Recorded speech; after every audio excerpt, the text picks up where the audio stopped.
მოგესალმებით ძვირფასო ტელემაყურებლებო. ჩემი გვარი და სახელი გახლავთ ანა მესხი. მე ვარ ფილოლოგიურ მეცნიერებათა აკადემიური დოქტორი, გერმანიკული ენებისა და ენათმეცნიერების თეორიის განხრით. აგერ უკვე 30 წელია მე მუშაობ ქართველური ენებისა და კულტურის კავშირებზე, როგორც მკვდარ ძირითადად შუმერულსა და ეგვიპტურ, ასევე ცოცხალ ცივილიზაციებთან, განსაკუთრებით კი ინდოევროპულთან და უფრო ვიწროდ გერმანიკულ კულტურასთან. დღეს ჩვენ ვიწყებთ ჩემს საავტორო გადაცემას, რომელსაც სათაურად წარმომძღავრეთ ქართველური ცივილიზაცია, მაგრამ მოგეხსენებათ, რომ ქართველური ცივილიზაცია ძალიან დიდი ფართოცნებაა და მასში სხვადასხვა ასპექტები შეიძლება გამოიყოს და კვლევის ცალკე დამოუკიდებელ მონაკვეთებად შეიძლება გამოიყოს და დადგინდეს. აქედან გამომდინარე, ბუნებრივია, მოსალოდნელია, რომ ჩემი 30 წლის განმავლობაში ჩატარებული კვლევა უნდა დაწყებულიყო სწორედ ქართველური ენობრივი და კულტურული კავშირების შესახებ შუმერულ ცივილიზაციასთან ერთის მხრივ და მეორეს მხრივ ეგვიპტურ ცივილიზაციასთან. მე ვსწავლობდი და ვსწავლობ, ვაგრძელებ კიდევ კვლევას ასევე სადამწერლობო სისტემებს შორის, ვინაიდან მათ ძალიან დიდი მნიშვნელობა აქვთ ზოგადად ცივილიზაციის განვითარებაში და შესაბამისად თითქოს უნდა ჩემი საავტორო გადაცემების სერია სწორედ აი ამ სფეროთი, ანუ შუმერულით, ეგვიპტურით და ქართველურის ურთიერთკავშირით უნდა დამეწყო. მაგრამ პარადოქსული რამ მოხდა ჩემს ცხოვრებაში და მე დღეს ამ სერიას, ასე ვთქვათ, ამ გადაცემების სერიას ვიწყებ ქართული ფოლკლორით, უშუალოდ კი ჩვენი მიჯაჭვული გმირის, ამირანის, ხარ კაცის უძველესი კავშირების შესახებ ძველ და თანამედროვე ცივილიზაციებთან. საქმე იმაში გახლავთ, რომ ეს შემთხვევით ალბათ არ მოხდა და აქ გარკვეულწილად ალბათ განგების ხელი ურევია, ვინაიდან ამ 30 წლის მანძილზე მე ხშირად მქონდა განზრახვა, რომ ჩამეწერა გარკვეული ვიდეო ლექციები და რაღაც გარკვეული გადაცემები, მაგრამ ვერც ერთხელ ვერ განვახორციელე ეს ჩემი გეგმა გარკვეული სუბიექტური თუ ობიექტური მიზეზების გამო და აი, როდესაც საქმე შეეხო ჩვენს მიჯაჭვულ ამირანს, ყველაფერი ისე მარტივად და ყოველგვარი წინააღმდეგობის გარეშე განვითარდა, რომ მე თვითონ გაოცებული ვიყავი და ვამბობდი, რომ უნდა დამეწყო სრულიად სხვა თემატიკით და ვიწყებ სრულიად სხვა თემატიკით, იმიტომ რომ ამირანის შესახებ არსებული თქმულებები, ისევე როგორც სხვათა შორის შოთა რუსთაველის ვეფხისტყაოსანი, მე მიმაჩნია უდიდეს მწვერვალზე, კვარცხლბაზე მდგომ ლიტერატურულ ნაწარმოებებად. მიუხედავად იმისა, რომ ამირანის შესახებ არსებული თქმულებები, ეს ხალხური თქმულებები გახლავთ.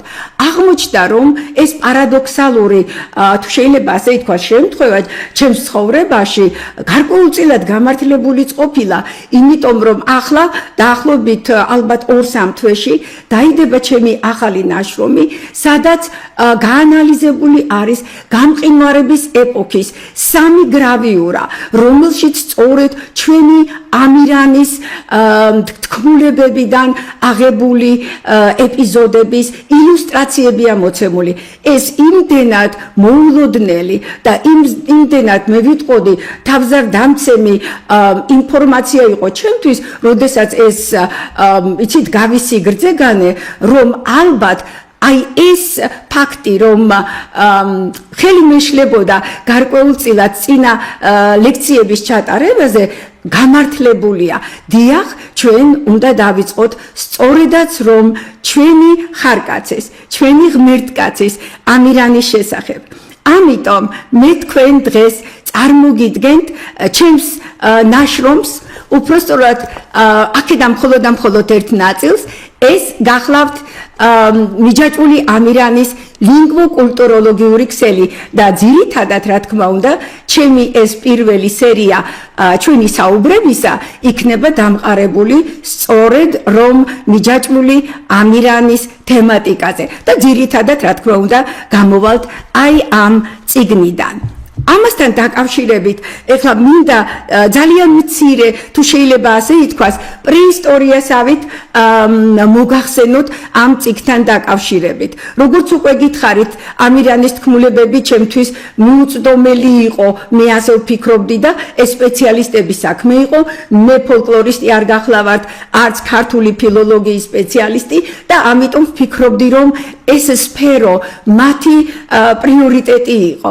მაგრამ როგორც გითხარით აღმოჩნდა რომ არა და როდესაც ვესაუბრებოდი ქალბატონ ნელი მახარაძეს რომელსაც თქვენ ახლა სლაიდზე ხედავთ ძალიან გაოცებული იყო ისიც იმიტომ რომ არ ელოდა ჩემგან აი ასეთ ცვლილებას თემატიკისა იმიტომ რომ სულ შუმერულზე ეგვიპტურზე და ინდოევროპულზე საუბრობდი ხოლმე და ძალიან გაუკვირდა მიუხედავად ამისა ძალიან ხშირად საუბრობდით საათობითაც კი მიჯაჭვული ამირანის სხვადასხვა პრობლემატიკაზე და ძალიან უნდოდა ენახა ის საბოლოო შედეგი როგორც დადგებოდა უკვე აი ეს კვლევა მონოგრაფიის სახით ანალოგიური ვითარება დადგა ბატონ პაატა კოღუაშვილთან აკადემიკოსთან სოფლის მეურნეობის არაჩვეულებრივი სპეციალისტი გახდათ ეკონომისტი და ასე შემდეგ მაგრამ ამავე დროს იყო ქართული კულტურის ძალიან დიდი მეჭირნახულე და როდესაც მანაც შეიტყო რომ ქართულ ფოლკლორში ასე ვთქვათ ვცდიდი ხელს სულ ჩვენი საუბრები რაზეც არ უნდა გვესაუბრა ყოველთვის მთავრდებოდა ისევ და ისევ ჩვენი მიჯაჭვული გმირის შესახებ ამას იმიტომ ვახსენებ რომ წარმოუდგენლად მიმაჩნია რომ როდესაც ეს მონოგრაფია უკვე მზად არის და როდესაც ქალბატონი ნელი და ბატონი პაატა სამწუხაროდ ჩვენთან ერთად არ არიან მე მინდა რომ აი ეს პირველი ჩვენი საუბარი სწორედ ქალბატონ ნელის და ბატონ პაატა კოღუაშვილს მიუძღვნა ეხლა რაც შეეხება იმ გეგმას რა გეგმითაც ვისაუბრებთ ჩვენ დღეს მინდა მოგახსენოთ რომ თვითონ ეს წიგნი ისია აგებული რომ მასში ძირითადად გამოკვლეული არის ამირანიანის ონომასტიკური ლექსიკა ანუ საკუთარი სახელების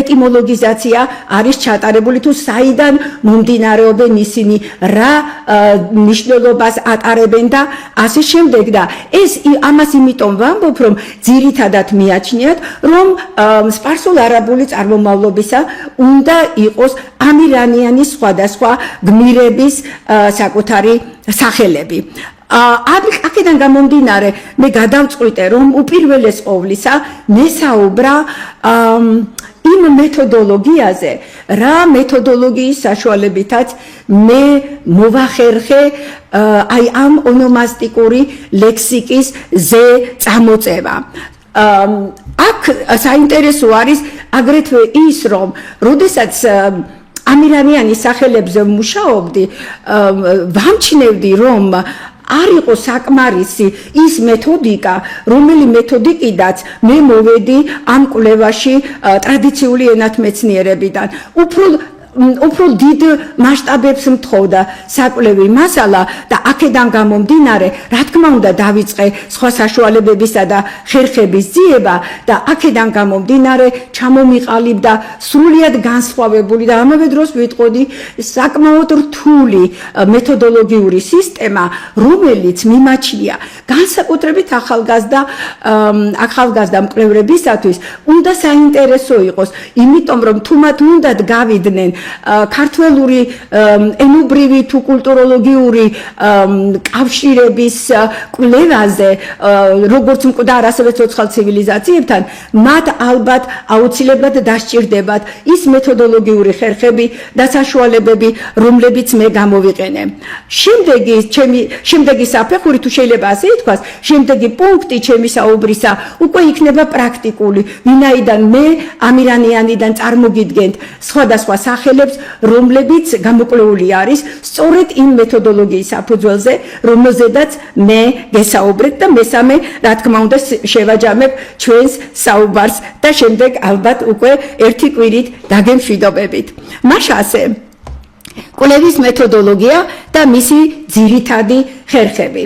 თქვენ ახლა სლაიდზე ხედავთ აი იმ სტრუქტურას, რა სტრუქტურასაც ექვემდებარება ჩემი მეთოდოლოგია. თქვენ ხედავთ, რომ სამი ძირითადი ხაზია აქ, მაგრამ უნდა გაიყოს ეს პირველი და მეორე არის ტრადიციული ენათმეცნიერული მეთოდიკა, მეორე კი ეს გახლავთ ტექსტის ლინგვისტიკის მეთოდიკა. ეს ორივე ასპექტი ეკუთვნის ტრადიციულ ენათმეცნიერებას და პირველ შემთხვევაში ჩვენ უნდა ვიცოდეთ, რომ საქმე გვაქვს ენის ძალიან რთულ სტრუქტურასთან, იმიტომ რომ იგი შედგება ბგერითი სისტემისგან, ანუ ფონეტიკური სისტემისგან, შემდეგ გვაქვს მორფემული სისტემა, ხო? ამავე დროს ჩვენ უნდა აუცილებლად ვიცოდეთ ენობრივი ერთეულების სტრუქტურული აგებულება, მისი მნიშვნელობა და ასე შემდეგ, ხო? აი ეს ყველაფერი, თუ შეიძლება ასე ითქვას, ერთობლიობაში გჭირდება კვლევარს იმისათვის, რომ ქართველური ენობრივი მასალა და კულტურა სწორედ აი ამ უძველეს ცივილიზაციებთან კავშირში შეისწავლო. რაც შეეხება ეგრეთ წოდებულ შედარებით ისტორიულ ენათმეცნიერებას, რომელიც იკვლევს ცალკეული ენობრივი ერთეულების ეტიმოლოგიას, ანუ მათ ისტორიას, როგორ წარმოიშვნენ ისინი. ეს ძალიან საინტერესო მეთოდი გახლავთ და ძალიან საინტერესო ასპექტი არის ზოგადად ენის კვლევისა და მინდა მოგახსენოთ, რომ როდესაც ეტიმოლოგიური კვლევები მიმდინარეობს, ტრადიციული ეტიმოლოგიური კვლევები, თუ შეიძლება ასე ითქვას, ჩვენ ყოველთვის მოცემული გვაქვს ერთი ერთეული, ერთი ენობრივი ერთეული და ვეძებთ ერთ ერთეულს. იმ ერთეულს ვეძებთ, რომელიც ჩვენთვის უცნობია და აი ამ ანალიზის საფუძველზე უნდა მოვახდინოთ მისი არქეტიპის, ანუ იმ პირველი წყაროს გამოვლენა, რომელსაც ჩვენ ვეძებთ. აქედან გამომდინარე, თქვენ სლაიდზე ხედავთ ბოლოში, რომ ჩვენ გვაქვს ერთ-ერთის თანაფარდობა, რაც არის შედარებით ისტორიული ენათმეცნიერების ფორმულა. გასული საუკუნის 70-ან 80-იან წლებში უკვე ენათმეცნიერებაში გაჩნდა სრულიად ახალი მიმართულება. ეს მიმართულება გახლავთ ტექსტის ლინგვისტიკა. ტექსტის ლინგვისტიკა გარდა იმისა, რომ იკვლევს სხვადასხვა ტექსტობრივი ტიპების გრამატიკულ კატეგორიებს, გარდა ამისა, მისი ფუნქცია აგრეთვე არის დაფარული ინფორმაციის ამოღება. თქვენ მოგეხსენებათ, რომ გარკვეულ ტექსტებში ზოგჯერ არის ხოლმე შემთხვევები, რომ ვერ ვიგებთ, რისი თქმა უნდა ავტორს. ეს განსაკუთრებით მაშინ ხდება, როდესაც ეს გზავნილი, ავტორის გზავნილი არ არის ღია ტექსტით გამოხატული და თუ როგორ ამოვიღოთ აი ამ ღია ტექსტიდან ხაზებს შორის ჩადებული ინფორმაცია, დაფარული ინფორმაცია, სწორედ ტექსტის ლინგვისტიკის ფუნქცია გახლავთ. ამ მეთოდს სუპერლინეარული ანალიზი ეწოდება. ნახეთ, რა საინტერესო ფენომენთან გვაქვს საქმე. როდესაც ტრადიციული ენათმეცნიერული კვლევებით უდგებით, ანუ ამ შემთხვევაში შედარებით ისტორიული ენათმეცნიერების კუთხით, ხო? ჩვენ გვაქვს ერთი სიტყვა და ვეძებთ ერთ-ერთეულს, მის არქეტიპს. როდესაც ჩვენ გვაქვს ტექსტის ლინგვისტიკა და ჩვენ ისევ ტრადიციული ენათმეცნიერების სფეროში ვრჩებით, ამ შემთხვევაში ჩვენ გვაქვს ერთ სიტყვაზე უფრო დიდი მოცულობის მქონე საანალიზო ელემენტი. ეს შეიძლება იყოს ფრაზე, შეიძლება იყოს წინადადება, პარაგრაფი, ის კი არა და მთელი წიგნიც კი შეიძლება იყოს ასეთი და აქედან გამომდინარე ჩვენ თუ სუპერლინეარული ანალიზი არ ვიცით, ამას ვერ გავაკეთებთ, მაგრამ ყველაზე მნიშვნელოვანი ამ შემთხვევაში გვაქვს ის, რომ ერთი სიტყვიდან ჩვენ გავდივართ კიდევ უფრო რთულ ელემენტზე, რომელიც შეიძლება წინადადებიდან მთელ ტექსტსაც, მთელ წიგნსაც კი მოიცავდეს. ეს რაც შეეხება ტრადიციულ ენათმეცნიერებას და ეს ხაზი, რაც ასე ვთქვათ უცნობი ელემენტის გამოძიებას უკავშირდება, კიდევ უფრო რთულდება და იგი რთულდება კაბალაში. საქმე იმაშია, რომ ჩემი კვლევების დროს, როგორც მოგახსენეთ, ეს ტრადიციული ენათმეცნიერების ხერხები არ მყოფნიდა.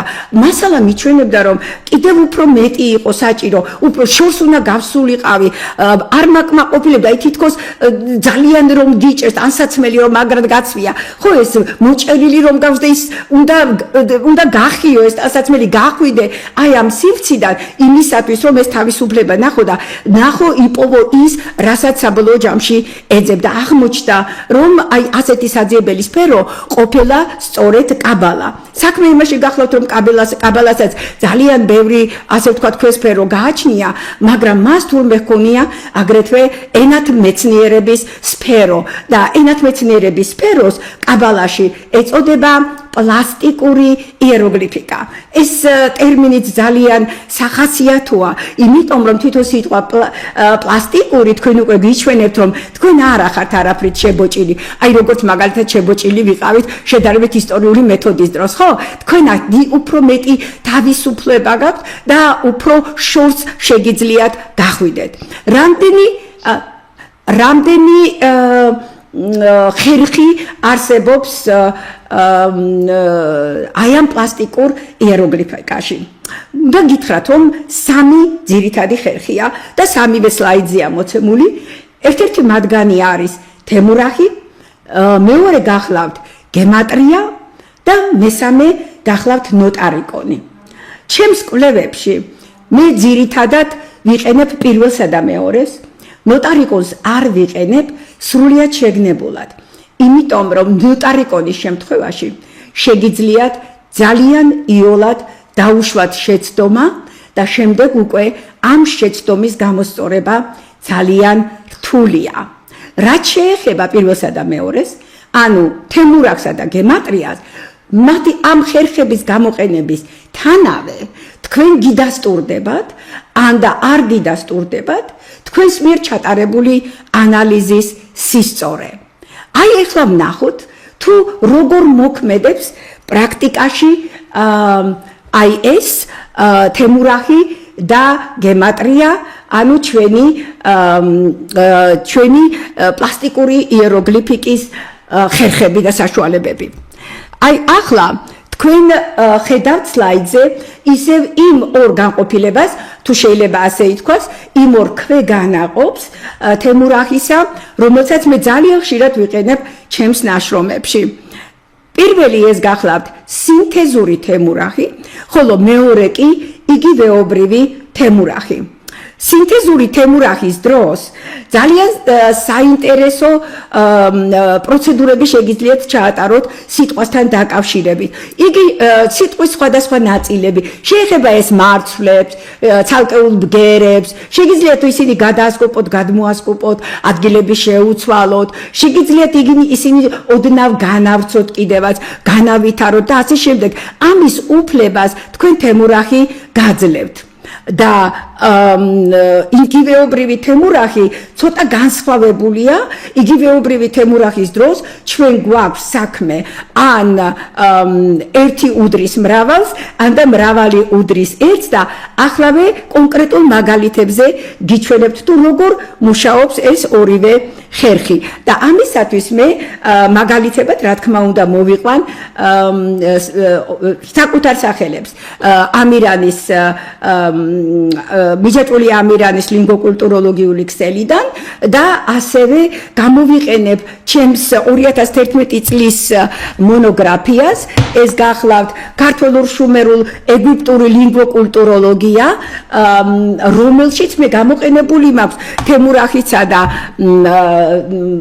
გემატრიაც, მაგრამ აი იცით ისეთი დალაგებული სისტემის სახით, როგორც მე იგი დღეს ამაქვს წარმოდგენილი, რა თქმა უნდა, ეს მაშინ ასე არ იყო. მას ასე, ნახოთ ახლა პრაქტიკაზე, თუ როგორ მუშაობს თემურახი და გემატრია. უპირველეს ყოვლისა თემურახი. მოგეხსენებათ, რომ სვანურ ვარიანტებში ამირანის დედის სახელი გახლავთ დალი.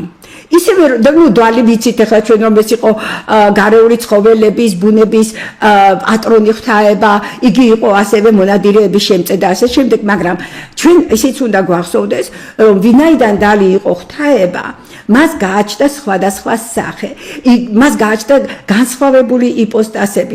გავიხსენოთ ახლა ჩვენ რომ დალი ხან ირმად გადაიქცეოდა ხოლმე, ხო? და ხან კიდევ ქურციკად. ეს მისი ზოომორფული სახეები გახლავთ. შეიძლება ჰქონდეს მცენარეული სახეც ღვთაებას და ასე შემდეგ. სხვადასხვა სახეები შეიძლება ჰქონდეს პლუს ამას ასევე ასტროლოგიური სახეები, ანუ იგივე ასტრონომიული სახეები, რომელიმე ნათობთან დაკავშირებული. აი ჩვენი დალი სწორედ ყოფილა თურმე ასტროლოგიური თვალსაზრისით ცისკრის ვარსკვლავი. ახლა ჩვენ უნდა ვიცოდეთ, რა ახასიათებს ცისკრის ვარსკვლავს. ცისკრის ვარსკვლავისათვის დამახასიათებელი არის ერთი ძალიან მნიშვნელოვანი თვისება და ეს გახლავთ ის, რომ იგი პირველი ჩნდება საღამოს ცაზე და ბოლო უჩინარდება დილის ციდან. აქედან გამომდინარე, მას ორი სახე აქვს. ანუ სინამდვილეში, რასაც ვენერასაც ვეძახით, ხო, ჩვენი ცისკრის ვარსკვლავი ორ სახა ყოფილა, დილისა და საღამოსი, მაგრამ ქართველებისთვის თურმე უფრო მნიშვნელოვანი ყოფილა დილა და აი რატომ? აქ გვეხმარება ჩვენ უკვე თემურახი, განსაკუთრებით მისი სინთეზური მხარე. თუ შეხედავთ ახლა კარგად სლაიდზე მოცემულ პირველ ერთეულს, სადაც დალიწერია, ხო? შემდეგ თუ გამოვიყენებთ თემურახის საშუალებას და ხმოვნებს ადგილს შეუცვლით, ესე იგი ასა და ის ადგილებს შეუცვლით, ჩვენ ვღებულობთ სიტყვას დილა. ესე იგი მე აი ამ თითქოს და ელემენტარული პროცედურით, ხმოვნების გადანაცვლებით, პირდაპირ გადავედი დალის სახელიდან, ღვთაების სახელიდან მის ასტრონომიულ იპოსტასში. ასეთი რამ მინდა მოგახსენოთ, რომ შემთხვევითი განვითარების შედეგად არ ხდება. ეს მხოლოდ და მხოლოდ შესაძლებელი არის წინ გამიზნული და ძალიან კარგად მოფიქრებული ნომინაციური პროცედურების მეშვეობით. ნომინაცია გახლავთ სახელდების სხვადასხვა პროცედურები. მაშინ ასე, ჩვენ გქონია თურმე დილა და როგორც ირკვევა იმ ქართველებისათვის, რომლებმაც ამირანის დედის სახელი სწორედ აი ასეთი სახით მოგვაწოდეს, დალის სახით მოგვაწოდეს, მათ შესანიშნავად იცოდნენ, როგორი ასტრონომიული სახეები, ანუ იპოსტასები გააჩნდა მას და ამავე დროს თემურახის მეშვეობით მოგცემს ის პაწაწინა, რაღაცა ცვლილება, ელემენტარული, რომლის საშუალებითაც თქვენ ღვთაების ერთი ფორმიდან მომენტალურად მეორე ღვთაებაში გადადიხართ. ამას ქვია თემურახში შენაცვლება, იმიტომ რომ ადგილები შეუნაცვლეთ ხმოვნებს. მაგრამ ჩვენ წეგან ვთქვით, რომ გარდა შენაცვლებისა, თემურახს გააჩნია აგრეთვე განვითარება, როდესაც სახელი თითქოს გრძელდება. ანდა ზოგადი ლექსიკის ერთეული მნიშვნელობა არ აქვს, ენობრივი ერთეულის დაგრძელება ხდება. და აი აქ მინდა გავიხსენო ახლო აღმოსავლეთის ერთ-ერთი ღვთაება, ეს გახლავთ დილბატი, რომელსაც თქვენ ასევე სლაიდზე ხედავთ. საქმე იმაშია, რომ ბატონმა ივანე ჯავახიშვილმა თავის ახლო აღმოსავლეთის ხალხთა ისტორიაში მოგცა ღვთაებათა სია, რომელშიც ნახსენები არის სწორედ ეს დილბატი და მან არაჩვეულებრივად ზედმიწევნით გააკეთა დილის ანალიზი, ანუ აი ამ დილბატის პირველი კომპონენტის ანალიზი და გამოთქვა ასეთი მოსაზრება და მე ვიტყოდი ძალიან სწორი დასკვნა, რომ ამ აქადურ დილბატში პირველ კომპონენტად ფიგურირებდა ქართული დილა. კი, ეს ნამდვილად ასია, მაგრამ ახლა ჩვენ უნდა გავაგრძელოთ ბატონი ივანეს მიერ დაწყებული ეს ანალიზი ხო სწორია, იმიტომ რომ ჩვენ მეორე ელემენტიც გვაქვს, ანუ ჩვენ ასე ვთქვათ, უფრო დაგრძელებული სახელი გვაქვს და უნდა გავარკვიოთ ახლა ეს მეორე კომპონენტი საიდან გაჩნდა ამ სახელში. საქმე იმაში გახლავთ, რომ დილბატი აქადურად ნიშნავს საღამოს. ნახეთ რა ხდება. ესე იგი ჩვენ მივიღეთ რომ აი ის ასტრონომიული მახასიათებელი, რომელიც ფაქტობრივად ვენერას გააჩნია დილისა და საღამოს სახით, თურმე აქადურში საღამოს მომენტით არის წინ წამოწეული, ანუ ქართულში მაპროფილებელი თუ შეიძლება ასე ითქვას და ყველაზე მნიშვნელოვანი დილაა, ხოლო აქადურში კი აღმოჩნდა რომ საღამოა. აი ამ კუთხით თუ შევხედავთ, ჩვენ სიტყვა დილბაც აღმოჩნდება რომ იგი ყოფილა ქართველურ აქადური ჰიბრიდი. ხო, იმიტომ რომ ჰიბრიდული ერთეულებისაგან შედგება. ერთი მხრივ მე მაქვს ქართული სიტყვა, პირველი კომპონენტი, მეორე მხრივ მე მაქვს აქადური სიტყვა ბად, ხო? და გამოდის რომ მე მქონია თურმე ჰიბრიდული ქართულ აქადური ერთეული. ასეთი რამ ანუ თხზვის ასეთი ფორმაც, რა თქმა უნდა, წარმოუდგენელია იმ შემთხვევითი ცვლილებების შედეგად, როგორი შემთხვევითი ცვლილებებიც მიღებული არის ტრადიციული ენათმეცნიერების კვლევებში. მაგრამ ახლა ვნახოთ რა აქსიომა გვაქვს აი ასეთ სიტყვებთან დაკავშირებით. ჩვენ ენათმეცნიერება გვევნება რომ თუ ერთი კომპონენტი, რომელიმე რთული სიტყვისა რაღაც გარკვეული ენიდან მომდინარეობს, ამ შემთხვევაში ქართულიდან, ხო, ძალიან დიდი ვარაუდი შეიძლება გამოვთქვათ იმასთან დაკავშირებით, რომ მეორე ელემენტით სწორედ იმავე ენობრივი წყაროდან იქნებაო წამოსული და აქედან გამომდინარე, რა თქმა უნდა, ჩვენ უნდა გავაანალიზოთ ეს მეორე კომპონენტი, ხო? ბად აღმოჩნდა, რომ დიახ, იგი ასევე ქართული ენობრივი მასალიდან მომდინარეობს და გაგახსენებთ ახლა სიტყვას და ბად, აი ეს ის ბად არის, რომელიც შემდეგ ბატად გადაიქცა და ბად ება, ხო? ანუ ბადება, რაც იმას ნიშნავს, რომ ამ შემთხვევაში, აი ამ თუ შეიძლება ასე ითქვას, ჰიბრიდულ ერთეულში ჩვენ გვაქვს როგორც ცისკრის ვარსკვლავის დაბადება, ასევე გვაქვს თურმე აქადური საღამოს ვარსკვლავის დაბადება, ხო? აი ასეთი რამ კიდევ ერთხელ ვიმეორებ, ეს ისეთი დამთხვევებს ვიტყვი, მაგრამ სინამდვილეში ეს ხო რა თქმა უნდა დამთხვევა არ არის. ასეთი რამ მილიონში ერთიც კი შეუძლებელია რომ მოხდეს, როდესაც რამდენიმე ათასეული წლით ერთმანეთისგან დაშორებული ენობრივი მასალა აი ასეთ ჰარმონიულ ინფორმაციას და თანაც ასტრონომიულ ცოდნას გვთავაზებს. ასეთი რამე მხოლოდ და მხოლოდ ხელოვნურ სახელდებას თუ ხელ ეწიფება.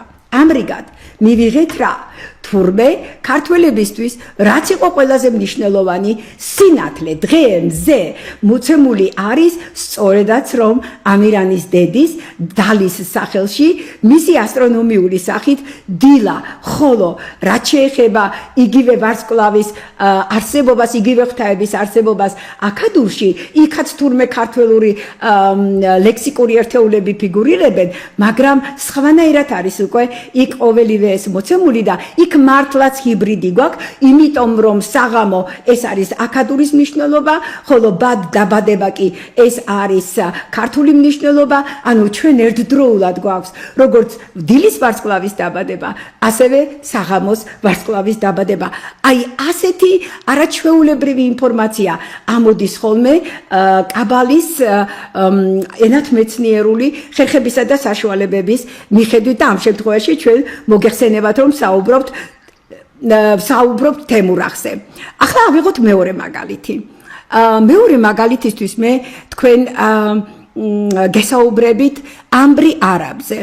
ამირანიანის თქმულებებში ამბრი არაბზე მოგეხსენებათ რომ ბევრი არაფერი არ არის ნათქვამი ამირანი გაიგებს რომ ამბრი არაბი ყოფილა მასზე უფრო ძლიერი პიროვნება და იგი გადაწყვეტს რომ იგი მონახოს და დაეჭიდოს მას იმიტომ რომ ფალავნებისათვის ძალიან პრესტიჟული იყო როდესაც იგი სხვა ფალავნებს ამარცხებდა ხო იგი პირველი უნდა ყოფილიყო მაგრამ როდესაც ამირანი მისაძებნელად მიდის წააწყდება სამგლოვიარო პროცესიას როდესაც ამბრი არაბს უკვე მარხავენ ამის მეტი სამწუხაროდ იმ ვარიანტებში ამირანიანის ვარიანტებში რომელიც მიხეილ ჩიქოვანს აქვს დაბეჭდილი თავის მიჯაჭვულ ამირანში მეტი ინფორმაცია ჩვენ არ გვაქვს მაგრამ თურმე ახლა ჩვენ უნდა მოსეხონელსაც მივმართოთ და მის ამირან დარეჯანიანს იმიტომ რომ იქ გვაწვდის მოსეხონელი აი ამ დაფარულ ინფორმაციას თუ შეიძლება ითქვას ამბრი არაბის ბიოგრაფიას და ნახოთ ახლა რა არის ეს ამირან დარეჯანიანში მოთხრობილი არის არაბეთის ნახევარკუნძულზე არსებულ ორ სახელმწიფოს შორის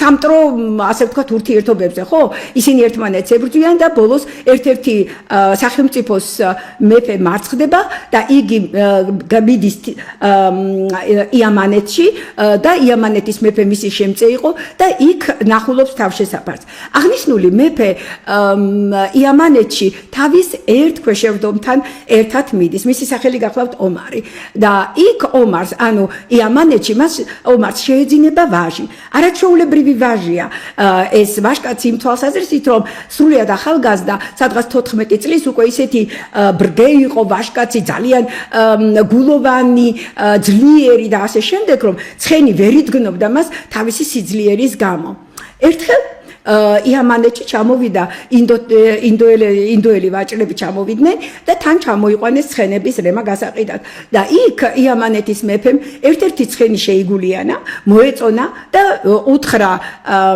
ომარის ვაჟს რომ შემჯდარიყო ამ ცხენზე ცხენმა იგი დაიდგნო და აქედან გამომდინარე მან ეს ცხენი მას აჩუქა მაგრამ ნახეთ ახლა რა საინტერესო რამ ხდება მან აჩუქა ეს ცხენი და ეუბნება რომ მე შენ ამ ცხენს გჩუქნიო მაგრამო აქედან მოყოლებული შენ ამარ აღარ იქნებიო ანუ მისის ნამდვილი სახელი ყოფილა ამარ ამბრის სახელი ხო და ეუბნება ამის შემდეგ შენ გახდები ამბრი აი ასე გახდა ამარი უпростоრად ამარ ეს ჩვენ ვუმატებთ უბრალოდ ის ხო სახელობითი ბრუნვის ნიშანს ასე გახდა ამარ ამბრი მაგრამ თუ ამბრი არაფერს არ მეუბნება აღმოჩნდა რომ ამარ ძალიან ბევრს მეუბნება და პირდაპირ კარნახობს რომ მე უნდა შუმერულ ცივილიზაციას მივმართო და შუმერულ ცივილიზაციაში ეს სახელი ამარ უკვე გზამკვლევად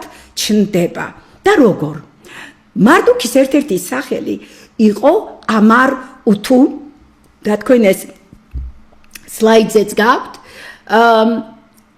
უთუ მოგეხსენებათ შუმერულად ნიშნავს დღეს დღე და მეორე მხრივ კი მზე აქედან გამომდინარე ამარ რომელიც შუმერულად ნიშნავს ხბოს და შეგვიძლია ვთქვათ რომ ხარსაც გარკვეულწილად რა თქმა უნდა გვეუბნება რომ ეს ხბო ანუ ხარი არის ღვთაებრივი იგი არის სოლარული ანუ მზესთან წილნაყარი ჩემს ანალიზში ძალიან დაწვრილებით არის აღნიშნული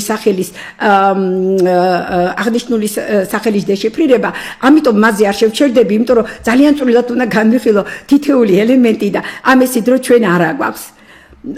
აქედან გამომდინარე მე მხოლოდ და მხოლოდ უკვე დეშიფრირებულ ინფორმაციას მოგაწვდით. სახელი ამარ მომდინარეობს ქართველური ლექსიკიდან. იგი შედგება პრეფიქსი ასგან, ეს პრეფიქსი ა გახლავთ ზევით მიმართული მოძრაობის მაჩვენებელი. აი ჩვენ რო ვიტყვით ახტა, ავიდა, ხო? ეს ყველა ზევით მიმართული მოძრაობა, იგი ძველი ქართული აღ სუფიქსის პრეფიქსიდან მომდინარეობს და მეორე კომპონენტი ამარისა გახლავთ მარე. მარე გახლავთ სვანური კაცი. ანუ რა მივიღეთ ახლა ჩვენ მივიღეთ კაცი, თვითონ მარტო ამარზე მაქვს ლაპარაკი, ხო? ჩვენ მივიღეთ კაცი ადამიანი, რომელიც ზე მიემართება, ზეცისკენ მიდის. ანუ ჩვენ ფაქტიურად გვაქვს აღდგომადი ადამიანის სახე და ხატი. და როგორი აღდგომადი ხატია ეს ადამიანი, ვინ არის ეს გახლავთ სოლარული გმირი. ანუ მზიური ვაჟკაცი, ისეთივე მზიური ვაჟკაცი, როგორიც ამირანი გახდათ. მეტიც ამარის შუმერული დასახელება, უпростоრად მნიშვნელობა, მე მეუბნება რომ ის ხარია. ანუ პირდაპირ მიმართება გვაქვს ჩვენ ამირანთან, იმიტომ რომ ამირანიც არის ხარკაცი, ხო? სხვაგვარად რომ ვთქვათ, შუმერებმა აი ეს ქართული ამირანის სახე თუ შეიძლება ასე თქვას დაანაწევრეს და ისე მოგვცეს ამარ უთუს დასახელებაში. ეს რაც შეეხება ამარ უთუს, მაგრამ შუმერული სხვანაირადაც მიმტკიცებს იგივეობას ამირანთან და სწორედ მასზე დაყრდნობილ ხატზე მიუთითებს. ეს გახლავთ შულგი გახდათ ურის მესამე დინასტიის მეფე, მეორე მეფე იყო არაჩვეულებრივად ძლიერი და არაჩვეულებრივი შემოქმედი მეფე გახდათ, მაგრამ მის შემდეგ, რა თქმა უნდა, მეფობდა მისი ვაჟი და მისი ვაჟის სახელი გახდათ ამარ სინ. ეს სახელიც სლაიდზე არის მოცემული და ამარ სინ უკვე ნახეთ პირველი კომპონენტი იგივე მაქვს, ანუ მე ისევ მაქვს ხარკაცის, ასე ვთქვათ, ზეცად აღმავალი ხარკაცის სახე, მაგრამ ამ შემთხვევაში მე უკვე მაქვს მისი თვარეული, თუ შეიძლება ასე ითქვას, ანუ თვარისადმი კუთვნილება, იმიტომ რომ აქადურად სინ არის თვარე და როდესაც მე ამ აღნიშნულ ღვთაებაზე მუშაობდი, აი გაჩვენებთ ახლა ეს არის ქართულ-შუმერულ ეგვიპტური ლინგვოკულტუროლოგია, რომელიც 2011 წელს გამოვეცი და ამ წიგნში აი ეს სინ სწორედ მთვარის ღვთაება ძალიან დეტალურად არის გაანალიზებული და ნაჩვენები, რომ ისიც ქართველური ნაცვალსახელიდან შენ მომდინარეობს. აი ახლა ჩვენ ვნახეთ, რომ აი იმ ერთი სახელიდან ამარიდან ერთი მხრივ მე მაქვს განვითარება ამარ უთუში, ხოლო მეორე მხრივ კი მაქვს განვითარება ამარ სინში. ანუ აქაც ისევ და ისევ მოქმედებს თემურახის სხვადასხვა ხერხი და საშუალება. ეხლა მოვიტან ერთ მაგალითს კიდევ, იმედი მაქვს თავი არ მოგაწყინეთ, ეს გახლავთ ისევ ამ წიგნიდან, როდესაც ამ წიგნში მთელი თავი ეძღვნება ქართული ასომთავრული ანბანის რამოდენიმე ასონიშნის კავშირს ფინიკიურ ანბანთან და ბერძნულ ანბანთან, ნაჩვენები არის, რა თქმა უნდა, ქართველურის წინსწრება და აი ახლა მე მინდა აქედანაც გიჩვენოთ მაგალითი, ანუ ამავე დროს მე მინდა როგორ გითხრათ, აი დავადასტურო ის ეფექტურობა, რა ეფექტურობაც აი ამ მეთოდოლოგიას გააჩნია, იმიტომ რომ 2011 წელს გამოცემულ წიგნში გამოყენებული მეთოდოლოგია დღესაც ასევე არაჩვეულებრივად კარგად მუშაობს. მაშასე ეს ერთეული ეს სახე ასონიშანი უпростоრად ფინიკიურისა გახლავთ მე-16 ასონიშანი, რომელსაც ხშირად გამოთქვამენ ხოლმე როგორც აინ, მაგრამ მას წინ ჰქონდა თანხმოვანი, რომელიც იყო დაახლოებით გამოითქმოდა როგორც ქართული ველარული მჟღერი ფრიკატივი, ეს არის ღ. ამიტომ იგი გამოითქმის როგორც ღაენ. და თუ მე ავდგები და აი ამ ღაენ ბოლო მარცვალს ისა და ნს ადგილებს შეუცვლი, ისევ სინთეზურ თემურახთან მაქვს საქმე, აღმოჩნდება რომ მე მივიღებ ქართული დიდი უხილავი ღმერთის სახელს და ეს გახლავთ ღანი. ეს არის ბატონი რამაზ პატარიძის მიხედვით, სწორედ ეს გახლავთ ღვთიური კარი და ეს გახლავთ აგრეთვე ამ კარში მჯდომი დიდი ქართველი ღვთაება. ახლა ისმის კითხვა, რატომ აი რანაირად შეიძლება, რომ ისევ აი ასეთი თითქოს და ძალიან მარტივი პროცედურის საფუძველზე ჩვენ მივიღოთ ის დაფარული ინფორმაცია, რომელზედაც აქამდე არავინ არ ფიქრობდა და ვერც კი წარმოედგინა და მოგეხსენებათ, რომ პალეოგრაფებს დღესაც აქვთ უზარმაზარი კამათი გამართული იმაზე, თუ ეს სახელები ფინიკიური ანბანის ასონიშანთა სახელები საიდან მოდის, რატომ არის იქ ასეთი არეულობა, არანაირი ლოგიკა არ ჩანს ამ დასახელებებში და ასე შემდეგ. აღმოჩნდა, რომ ეს იმიტომ ხდება, რომ იგი ქართულ ასომთავრულ ანბანს არის დაქვემდებარებული. მე აქ ეხლა მხოლოდ ერთ მაგალითს მოგიყვანთ, მაშინ როდესაც შეგიძლიათ ამ ნაშრომში, რა თქმა უნდა, სხვა მაგალითებიც ნახოთ. ახლა ვნახოთ რა მივიღეთ ეგრეთ წოდებული სინტაქსური არქეტიპის საფუძველზე. სინტაქსურ არქეტიპს მე ვეძახი ისეთ ერთეულს, როდესაც მე ვიღებ ორი სხვადასხვა ენიდან აღებულ ერთეულებს, აი როგორც ღაინი მაქვს და როგორც ღანი მაქვს, ხო? და ერთმანეთის გვერდზე სინტაგმის სახით წარმოვადგენ. ანუ როგორც ღაინ-ღანი. ხო, ანდა პირიქით, ღანი-ღაინ. ამ შემთხვევაში ჩვენ ვღებულობთ დიდი უხილავი ღმერთის თვალი. ანუ გამოდის, რომ ღაინი ყოფილა ჩვენი ქართული ასომთავრული ანბანის ღანის დიდი ღმერთის თვალი და როგორც მე ხუმრობით ვამბობ ამ ნაშრომში, თავისი აგენტები ყოლია თურმე ქართულ ასომთავრულ ღანს ფინიკიურ, ანუ პირველ ანბანში, ხო? და ჩვენ აქედან ვღებულობთ, როგორც უკვე ვთქვით, დიდი ღმერთის თვალი. კიდევ ვიმეორებ. ასეთი ინფორმაციული თანხვედრა და ჰარმონია შეუძლებელია შემთხვევითი განვითარების შედეგი რომ იყოს. აქ აუცილებლად არის ხელოვნურობის ელემენტი ჩადებული, წინ და წინ განზრახულობის ელემენტი ჩადებული და აქედან გამომდინარე ახლა უკვე გადავიდეთ თემურახის შემდეგ ხერხზე და შემდეგ საშუალებაზე, რომელსაც იგივეობრივი თემურახი ჰქვია. რა არის ეს იგივეობრივი თემურახი? იგივეობრივი თემურახი მეუნება, რომ რაღაცა ორი ერთეული, ერთი რომელიც მოცემული მაქვს და მეორე რომელსაც ვეძიებ, ერთი და იგივეა. აი ამ შემთხვევაში ისევ სლაიდზე თქვენ ხედავთ სახელს მჰერ. ეს მჰერ გახლავთ ნიკო მარის მიერ მოცემული დაწერილობა მჰერისა, რომელიც ქართულში ზუსტად ასევე იწერება მჰერი, ანუ მსა და ხს შორის ნეიტრალური ბგერა, რომელიც ბატონ ნიკოს აქვს მოცემული, ქართულში არ ჟღერს, არ გვაქვს და ამ დროს ამ ნეიტრალურ ბგერას ძალიან დიდი მნიშვნელობა აქვს, იმიტომ რომ მე იგი მეუბნება, რომ ჩემს ადგილზე ადრე არსებობდა სრული ხმოვანი. მე როგორც ნეიტრალური ბგერა შემიძლია განვითარდე მხოლოდ და მხოლოდ როგორც სრული ფონემის, სრული ბგერის შედეგად. აქედან გამომდინარე მე უნდა ვიცოდე, აი ეს ნეიტრალური ბგერა საიდან მოდის და იგი მოდის ძირითადად ა და ე ხმოვნებისაგან. აქედან გამომდინარე აღვადგინოთ ახლა რეკონსტრუქცია გავაკეთოთ, ხო? და მივიღებ მაჰერის ნაცვლად მე მივიღებ მაჰერ და მეჰერ. ახლა თუ მე პირველ კომპონენტებს დავაკვირდები, მე მაქვს მა და მე მაქვს მე.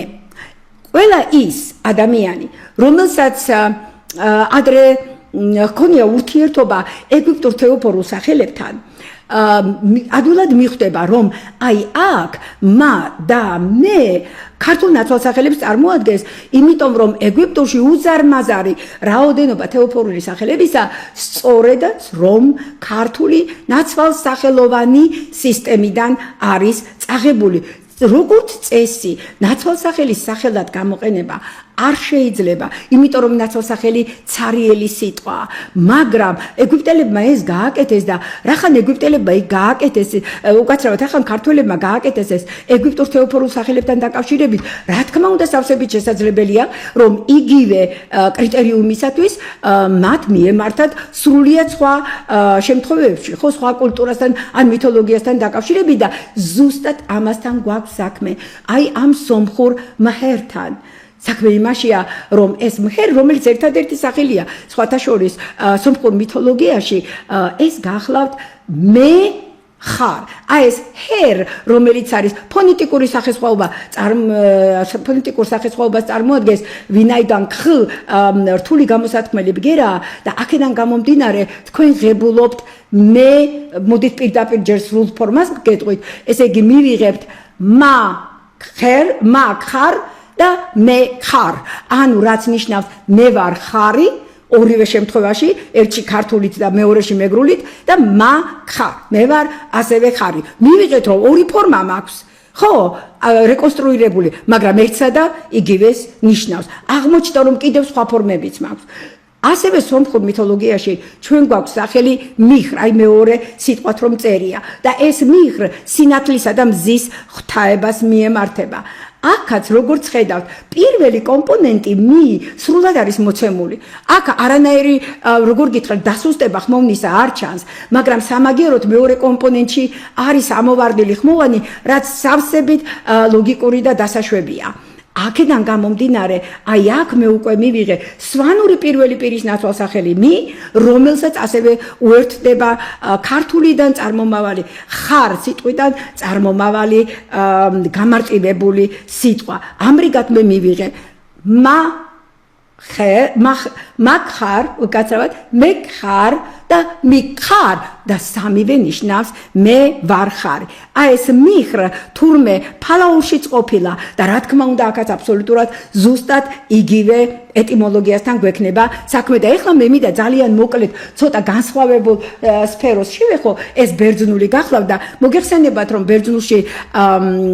ბერძნულის წინარე ცივილიზაცია პელასგური გახლავთ და კუნძულ ევბეას კიდევ ძველი სახელი გახდათ მაკრისი და ბერძნული ენის სპეციალისტების მიერ ეს ისი დაბოლოება ტოპონიმიკის მაწარმოებელია. აქედან თქვენ გრჩებათ პირდაპირ საძიებელი სიტყვა მაკრ და აღარ გავაგრძელებ აქ სიტყვას, პირდაპირ მოგახსენებთ რომ აი ეს მა ისე მეგრული მა არის, პირველი პირის ნაცვალსახელი, ხოლო კრკ იგივე ხარის. ხარის უпроსწორად ფონეტიკური ცვლილების შედეგად მიღებული ფორმა გახლავთ. ანუ აქაც ეს ბერძნული უпроსწორად მოდით პელასგური ვარიანტი გეუბნებათ მე ვარ ხარი. რატომ არის მე ვარ ხარი? იმიტომ რომ ქართველები თავის წარმომავლობას და თავის ეთნიკურ კუთვნილებას განსაზღვრავდნენ სწორედ ხარკაც ამირანის, ღვთაება ამირანის მიხედვით. ახლა გადავიდეთ შემდეგ ფორმაზე, ეს გახლავთ უკვე იგივეობრივი თემურახის საწინააღმდეგო ფორმა, როდესაც ერთი სიტყვა მაქვს მოცემული, მაგრამ რამდენიმე არქეტიპია იქ დაფიქსირებული. ასეთი ყველაზე საუკეთესო მაგალითი, რომელიც ჯერჯერობით აი ჩემს კვლევებში მქონდა, ეს გახლავთ ფინიკიური ამბანის პირველი ასონიშნის ხარის ალეფის სახელი. საქმე იმაშია, რომ ალეფი ასევე თანხმოვნით იწყება და აქაც არის ქალეფ და ამ ქალეფს აქვს 6 ქართული არქეტიპი.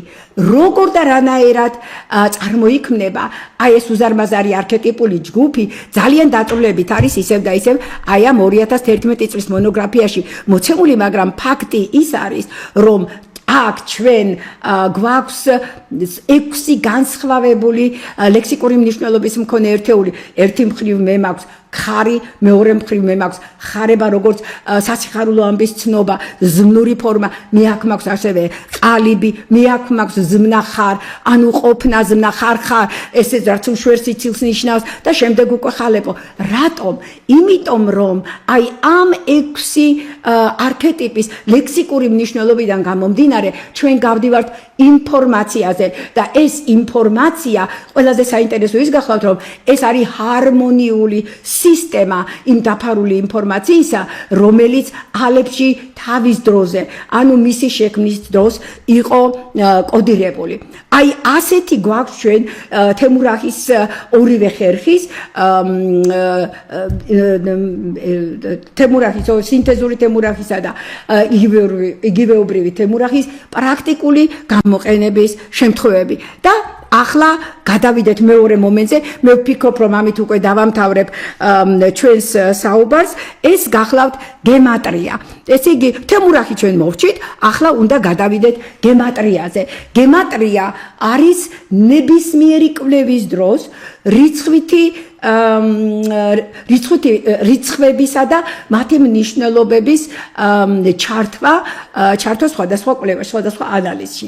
და აქ მე მსურს ისევ დაუბრუნდე აი ამ ღანისა და ღაინის მაგალითს, წეღან რომ გავაკეთეთ ხო ჩვენ და გაჩვენოთ ამ მაგალითზე სწორედ გემატრიის მუშაობა. როგორც უკვე ვთქვით, ღაინ არის მე-16 ასო ნიშანი ფინიკიურ ამბაში, ხოლო ღანი არის 25 ნიშანი ქართულ ასომთავრულში.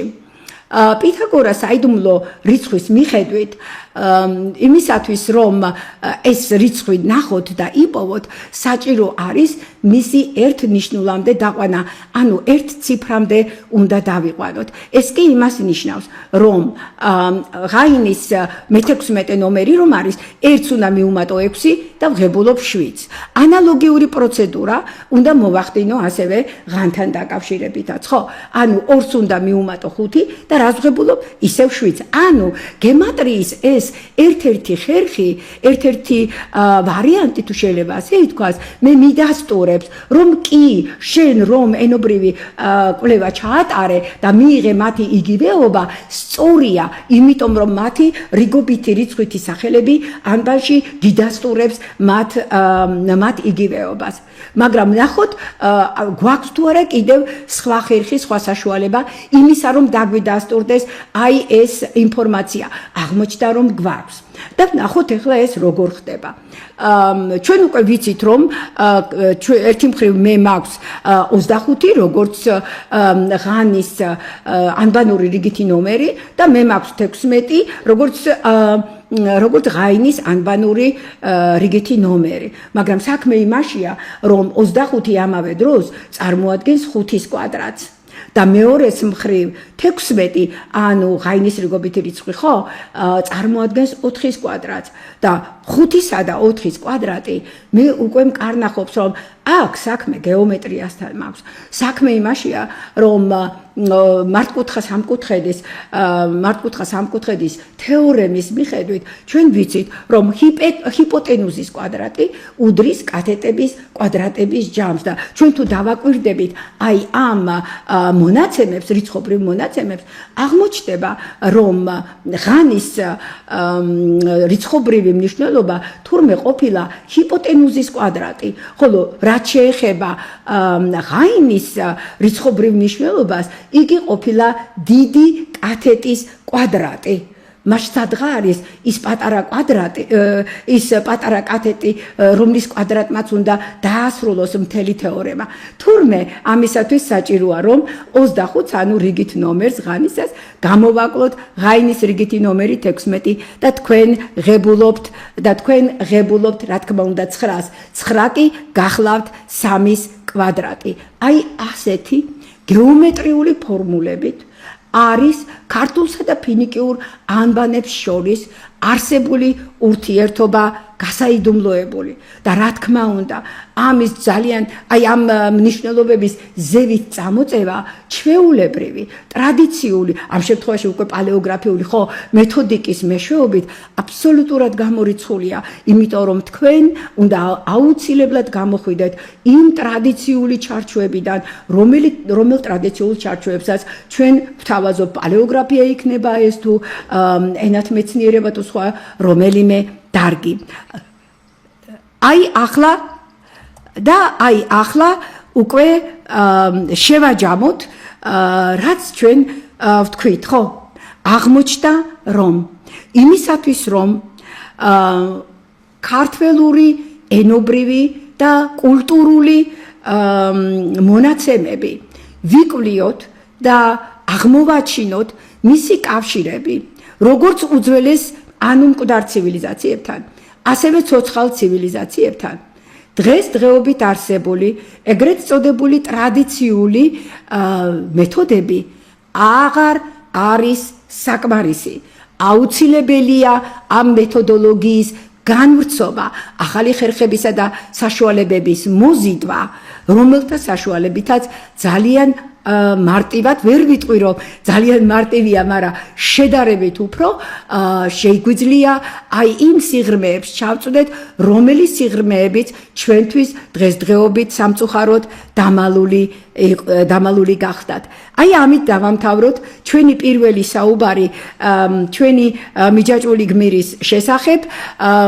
მოგახსენებთ იმას, რომ ეს იქნება ყოველკვირეული გადაცემები, ეს გადაცემები გავა ქართული ტევეს ეთერში ყოველ პარასკევს საღამოს 9 საათზე. მომავალ შეხვედრამდე და მანამდე ერთსაც ვიტყვი, თუ ვინმე სურვილი ექნება შეიძინოს ჩემი ნაშრომები, აი აქ სლაიდზე თქვენ ხედავთ იმ საკონტაქტო ნომრებს, სადაც შეგიძლიათ დარეკოთ, დაუკავშირდეთ და გამოიწეროთ ეს წიგნები. ძალიან დიდი მადლობა, კარგად ბრძანდებოდეთ.